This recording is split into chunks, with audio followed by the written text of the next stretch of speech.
Many claim that we have witnessed the worst opening ceremony in the history of the World Cups. And let me tell you right away that things were so bad that a German fan lost his life. He died outside Estadio Azteca.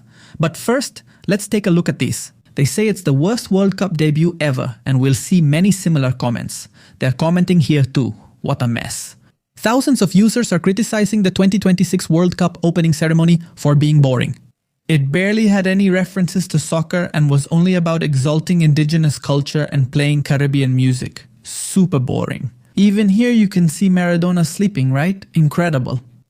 But that wasn't all. The organization was a mess. That's what they're telling us. Lots of trash, very disorganized.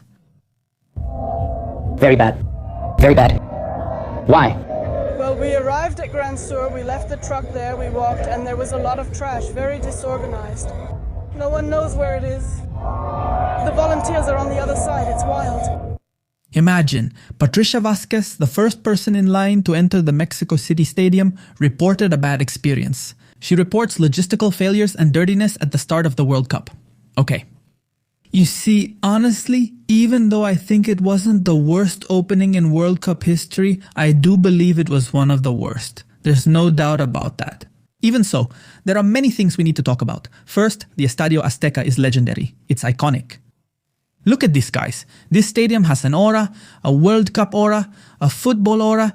You can feel the history. There's no doubt about that. That's the first point. Second point. Now, the problem that often happens is that people try to compare World Cup opening ceremonies with what Olympic Games opening ceremonies usually are. And they're not even remotely comparable. The reality is that because of their format, an Olympic Games opening ceremony is usually better. It's usually more epic. It's always been that way. Remember what Beijing 2008 was like. Remember what London 2012 was like. Remember what COVID took away from us. Yes, I said remember, right? But the point is that what Tokyo 2020 would have been, no. That would have been the best opening ceremony in the history of the Olympic Games. But the point is that the World Cup opening ceremonies have always been way, way below. Yes, I remember very well, guys. Very, very well. I mean, all these opening events are always way below and they're dull. They lack substance. That's why I find it really sad to know that in the World Cup final, they're going to stop the match for 25 minutes. Yes, halftime will be 25 minutes. All just to put on a halftime show or spectacle like the Super Bowl, something that I think is completely crazy. I mean, it's going to be something horrible, awful. But anyway, look guys, things went so badly that they brought in boobos. Did you guys see this? I was just like, what the heck do the boobos have to do with Mexican culture or anything like that? Well, who knows? Maybe they paid to appear there, which I think is the most likely thing because we all know FIFA, guys. What matters most to them is the money, the cash. And that's normal. It's understandable. Now, maybe some of you are wondering, did they manage to solve the subway issue? No. The only nice station the subway had is already falling apart. Seb Sare, a content creator on TikTok, documented it a few hours ago. Do you want to know what the problem is with only pretending to fix the subway by making it look better? These are the consequences just one day before the World Cup of how the subway is. It's no joke when someone says the subway is going to collapse on them. Literally, I want you to see. It came down because all of that is this drywall they put up to cover the mess of humidity they have. But guess what? The humidity was stronger and ended up eating away their fabulous renovation. So much that we have all of this full of water with leaks. And I love that the solution is to put a pipe that's clearly bent from the tension it's under. This thing could come down at any moment. It could fall on people. Just look at how it is, how bent it is. What a disaster, guys. They couldn't finish it. Now let's please look at this tragedy. A German fan died outside the Azteca Stadium. This news is real. According to initial reports, a German fan died near the Azteca Stadium during the opening match between Mexico and South Africa. It was reportedly an 81-year-old man who suffered a heart attack. Well guys, just imagine with the heat, the hours of waiting and everything. According to what was seen in videos, medical staff performed resuscitation maneuvers at the scene. Of course, there are videos, I can't show them to you obviously because we're on YouTube. But there are videos, people recorded this. The crisis room in Mexico City confirmed it. There was a crisis situation at Ramp 2 of Banorte Stadium, that is Estadio Azteca or Mexico City. As a result, a male approximately 80 years old of German nationality was taken to the National Institute of Cardiology. His death has been confirmed. Rest in peace. I mean, just imagine the heat, the altitude, the pollution, having waited for hours and hours and hours just to get into the stadium.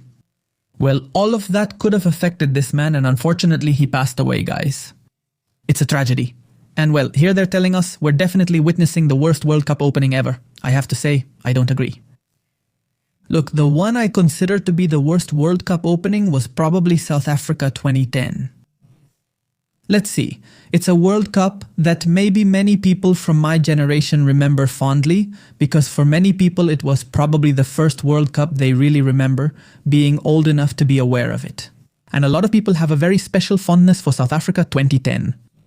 But the truth is that World Cup was, well, especially the opening, it was more boring.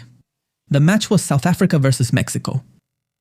And it was very similar. South Africa super ultra defensive, trying to block the match. Mexico trying.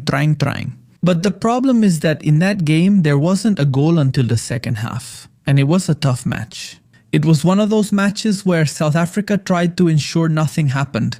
And I'll be honest with you, for me that opening was worse than this one, than the one for this 2026 World Cup. Previously, opening ceremonies had a unique element. Years ago, the opening match was played by the previous World Cup champion, not the host. So for example, in this case, if we were still following the old rules, Argentina should have played the opening match. Just so you get an idea, instead of Mexico, it would have been a more special match. Of course, just imagine Argentina at the Azteca Stadium.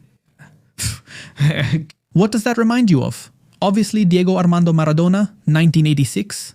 It would have been emblematic, it would have been iconic, but that hasn't been done for quite a few years now. I think the first time the host played the opening match, if I'm not mistaken, was in Germany 2006. I think it was a match between Germany and Costa Rica. But anyway, guys, please look at the aura around Estadio Azteca. Look at how people are throwing their hats. No, not just epic, guys. This is the Azteca Stadium. Honestly, from my point of view, if there had to be a stadium to host the World Cup final, it had to be this one. I mean, because of its history, its significance, its aura, look at this. Seriously, look at how crazy this is. Look, seriously, this was the perfect stadium to host a World Cup final. But I get it, this World Cup belongs to the United States. Mexico and Canada are just simple guests, so at least we Mexicans got the opening ceremony and a few matches. Otherwise, we wouldn't have had that at all. Because Mexico is not qualified to host a World Cup, and that's been proven. Ladies and gentlemen, see you next time.